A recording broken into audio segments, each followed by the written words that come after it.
And the reality is, as pastors and as spiritual leaders, we have the responsibility of, as best we can, from a human perspective, creating an environment where parents can know that their children are safe in the children's department, and their teens are safe in the teen department, and adults are safe when they come together to worship and to fellowship. And so I think we have a moral responsibility, and we have a tremendous opportunity to help create a safe environment where God's people can gather and do what Christians do. Good morning. Come on in. Remember Sue? Okay, Sid, hey girl, come here. Let's go. Hey, my wife, she just texted me and said that she needed me to pick up Sydney, and so... Hi, Sue. Oh, hi, Carrie. Hi, I'm here to pick Sydney up. Well, your husband picked her up. He said you texted him and had an emergency. What? He's not supposed to have her. I'm sorry, I didn't know that. A child taken by someone who should not be with her, in a way that seems completely normal, in a church. What if it were your church, or your child? What if you were that volunteer? This kind of scenario is only one in the full spectrum of safety and security concerns our ministries face today. Medical emergencies, theft, disruptive persons, and even violent incidents are all situations today's churches need to plan and prepare for. Communities and congregations expect their places of worship to be sanctuaries in the midst of a busy and sometimes unpredictable world. And churches have a special responsibility to protect their children, their worship experience, and their ministries. The best way to do that is to prepare. Developing and implementing a church safety and security program may seem like a daunting task and even a little intimidating, but it's really just a series of manageable steps that build on resources you may already have in your church. So let's get started.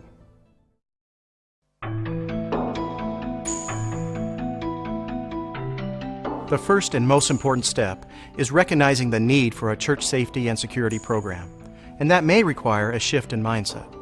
I would say one of the challenges with many churches is they have the "it can't happen here" mentality.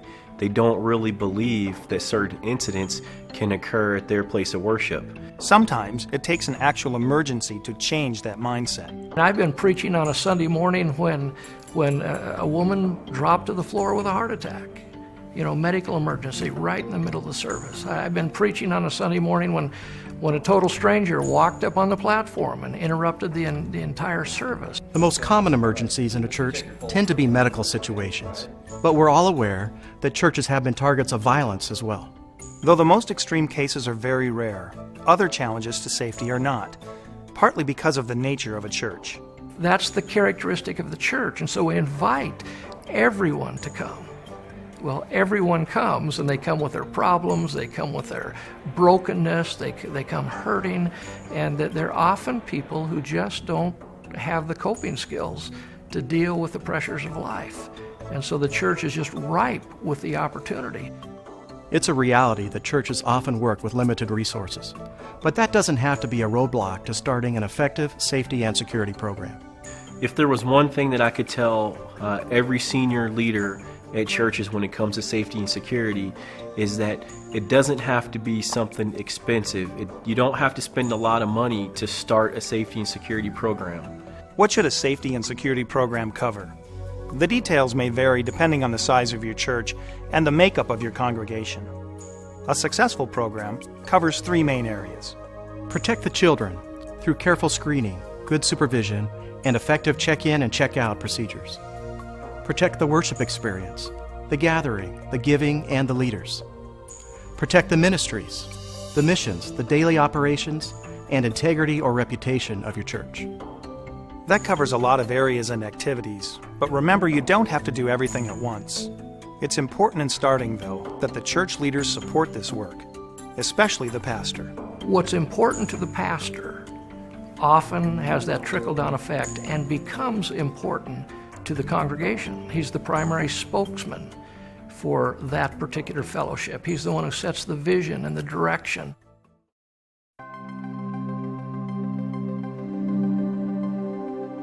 It may be easier than you think to get the planning process started, and a pastor or other leader doesn't have to do it alone. Sometimes asking a simple question is all it takes.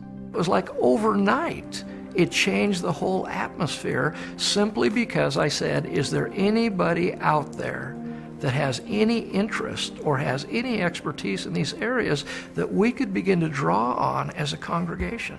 You'd be amazed just by asking the question if they'd be willing to use their gifts and talents to help the ministry, how actually enthusiastic people would be. We have people on our team that will tell us, I was looking for a place to serve. I've got a military background or I've got law enforcement background and I wanted to serve someplace in the church. This is exactly what I was looking for. Everyone has a different calling in ministry, and I feel that protection is mine. I didn't have to come up with all the answers. There were people who were trained, who knew what to do, and I could just be their cheerleader. We're going to need EMTs and medical people. At an early stage in the process, it helps to identify one person who will act as the safety and security lead or main point of contact in your church. That person can help lead the team in identifying all the possible situations the program should address.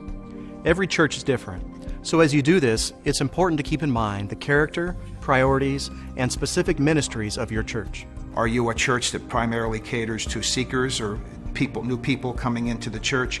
Are you a missions-oriented church where you spend a great deal of your time sending people all around the globe, populating the mission fields? Are you a youth-oriented church? All these represent very different challenges within that mosaic that makes up a church. You should also give some thought to who attends your church and whether anyone might be a target of some kind. You might, for instance, have a high-profile person that has a political position, and maybe he takes a political stance outside the church. Well, if someone is looking to do harm to him, they don't care whether he's at the church or not. These may not always be comfortable things to think and talk about, especially in the context of your church. But a special kind of balance is needed between faith and responsibility. Use strong faith and be prayerful as if everything relies on God. But we also think you need to prepare and to plan as if everything relies upon you.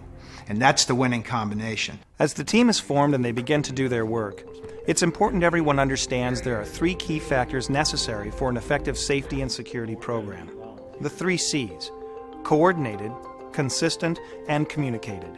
They have to be coordinated.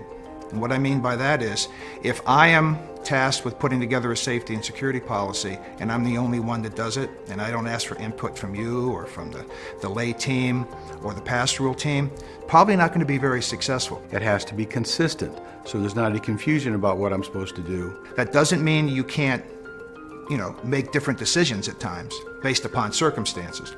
But on paper and in doctrine, it has to be consistent. And then the final one, which is what we see, probably one of the biggest failings, is the lack of communication. It's got to be communicated. It doesn't do any good to have a policy and procedure manual and it gets thrown up on a shelf someplace. It's got to be communicated. People have to know that it's there. We like to say that we want people to respond. We don't want people to react. Responding implies that there's a plan in place. Reacting implies that no one understands what to do next. Coordinated, consistent, communicated. Keeping those factors in mind, let's take a look at some of the situations a church safety and security program should address.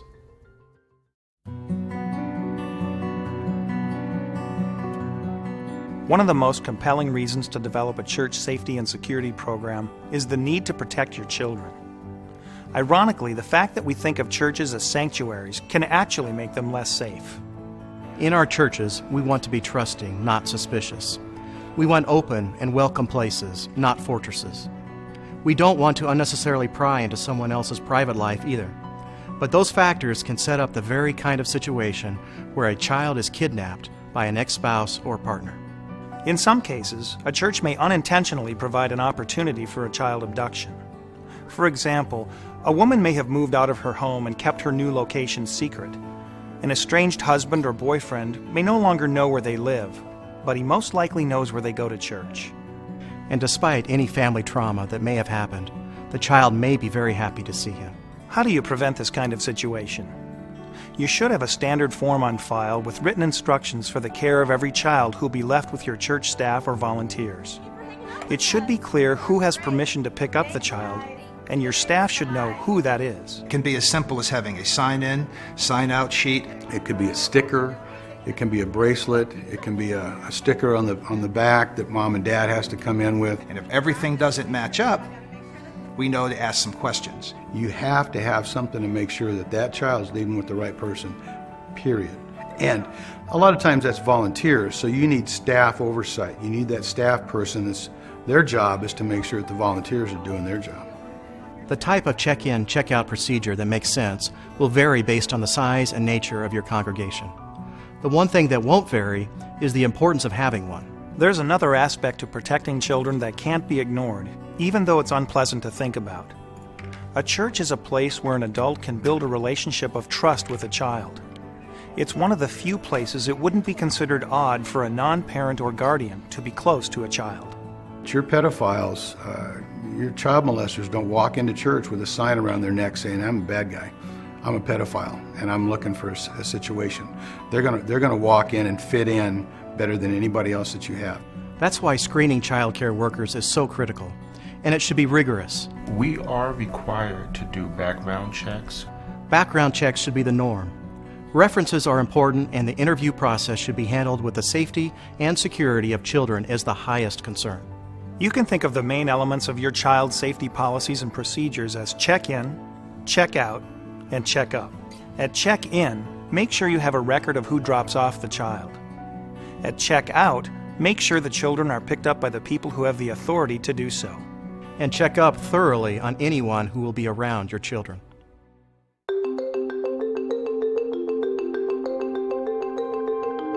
One of the most common situations where a safety and security program will help is during a medical emergency. If it's something as serious as a heart attack, a quick, coordinated response could actually save someone's life. The details of the response plan will depend on the size and makeup of your congregation. I'm going to make a list right now. If I can think of 5 or 6 people that we actually have in the congregation. In a large church, it may be fairly simple to coordinate with medical doctors and EMTs in the congregation to ensure one will be present at every service. In a small church, that might not be a possibility, but someone should be present at every service who's been trained in first aid and CPR. Medical procedures can be handled as sophisticated or as simply as needed. I err on the side of simplicity. The important thing is to ensure there are specific plans for handling medical emergencies and that at every service there are people in place who know and understand those plans and their responsibilities within them. We actually train to this scenario. What happens if we have somebody that gets sick, isn't feeling well? We talk about having our teams together and we train. It may not be practical to do full-scale training for this kind of emergency, but everyone should be very clear on their roles and responsibilities, whether or not they actually have medical training. Your ushers and greeters need to be a big part of what you're doing with your safety and security team, because the usher or greeter is probably going to be the first person that's made aware that there's a problem. In a large church, the safety and security team members may be in communication via handheld radios, allowing for immediate response. In a small church, it may be more challenging. Now, if you have them on a radio, that's great. If you can call them real quick on a cell phone, that's fine too. But not everybody has radios. Not all churches have the radios. But certainly if you know that your first responder in a medical situation is always sitting in the same place, in the same service, even if we go through services and we change personnel, they're always right there. That usher has to know, how do I get a hold of that medical person? The trained first responder can help teach the rest of the team about the kinds of situations they may face and what the appropriate action might be. So now you start working on those scenarios, and your medical person always has to be the incident commander, if you will, and your ushers and greeters then can help transport the person if that's what you're going to do. Regardless of the nature of the medical emergency, a pre-coordinated, consistent, and communicated plan with designated first responders will help you deliver the fastest care with the least possible disturbance to others. And in a serious emergency, the seconds saved through preparation and coordination might literally be the difference between life and death. We thank you, Lord, for the chance we have to reach out to this community and to show your love and grace and blessing to people all around us. Lord, I'm part of this community. What about me? You talk about helping all the time. I'm always here. There are few settings where a threatening situation feels more out of place than in a worship service. But people often seek out our churches and ministries when personal problems and situations are overwhelming. I'm part of the community. Your security team should be prepared to handle a disruptive individual in the service. But anticipation and early intervention can often diffuse potentially dangerous situations before they get that far. It's important to get your ushers and greeters and your parking lot people in, because they're going to be the first ones to see this person. They're going to see somebody walking in that they're troubled and they've got some problems. It's important to know that even in a situation where there's a very real possibility someone will become violent, it's sometimes possible to de-escalate the situation through empathy and active listening. Is there anything I could help you with? Is this your first time here? They're upset, they're disgruntled, they're mad at the world. You can see it in their body actions, you can see it in their facial expressions. And as a member of our safety and security team would approach them, you look like you're having problems, can I help you? And they would break down, and it's my wife, my life, my job, my kids, all of the above. You have to actively listen, and you have to actively watch what they're saying and what they're doing. And we didn't walk up and say, hey pal, what's your problem? It was, sir, you look like you could need some help. There's another thing to remember about disruptive or unusual situations during a worship service. Your safety and security team needs to know in advance about anything that's been planned for the service. Is the pastor going to walk off the stage? Is the pastor going to walk into the audience? Is there someone from the audience that's going to stand up and respond to a question? Is someone going to approach the stage? You need to know everything that's going to happen that day, so if something out of the ordinary happens, you know that that's unintended and that you need to address it. You may want to agree on a no-go zone, that no one is allowed to occupy unescorted once the service begins. Thinking through and coordinating with leadership ahead of time how you want to respond to these kinds of disturbances will help ensure the integrity and safety of your worship service. And disruptive individuals don't just come to church services when your security team is regularly in place. Jesus wants you to help the poor, right? They could show up in the office on a weekday looking for benevolence. You have to make sure that whoever that church receptionist is, or whoever it is the first point of contact, understands what their role or responsibility is. You know, the pastor's here. I'm sure he'd love to speak with you. Let me just call him, okay? And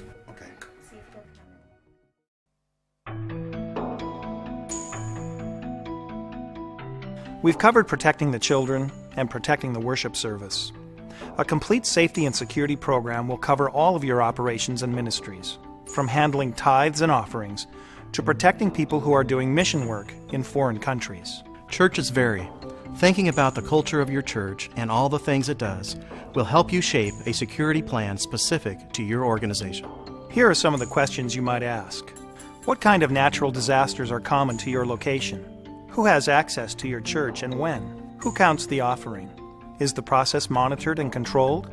Are your files and computer data protected? Do you have youth group activities? When are they held and where? Do you have counseling after hours? Do other community groups meet in your facilities? Do you provide services for disadvantaged people? Do you send or sponsor groups on foreign missions? Do you reach out to the homeless? Do you have a summer youth camp? Do you have a prison ministry? What other ministries do you run or support? One of the greatest risks to today's ministries involves foreign travel. Participants traveling on missions outside the U.S. need to be trained to handle the risks of ministering in foreign countries. Once you have a full picture of everything your church is involved in, you'll be able to start asking the what-if questions that will help you develop strategies for possible situations in any of these areas. Actively and purposefully safeguarding your church and ministries demonstrates integrity, inspires confidence, and protects the reputation of your organization.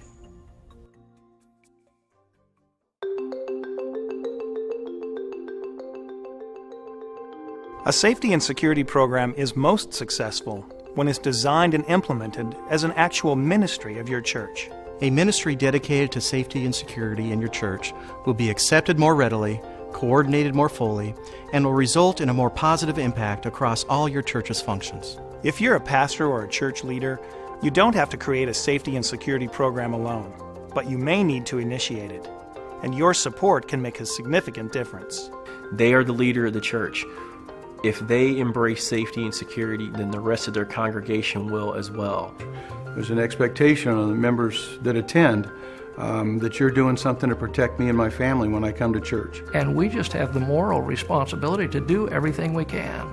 It's not difficult, but it does take some leadership on your part to empower others, to trust others, to train others, and to do this together so this beautiful mosaic of church safety and security can become a reality. You can do it, and today is the time to get started. Your church. It's filled with people and activities that need and deserve your protection. You can create a safer place to worship and minister.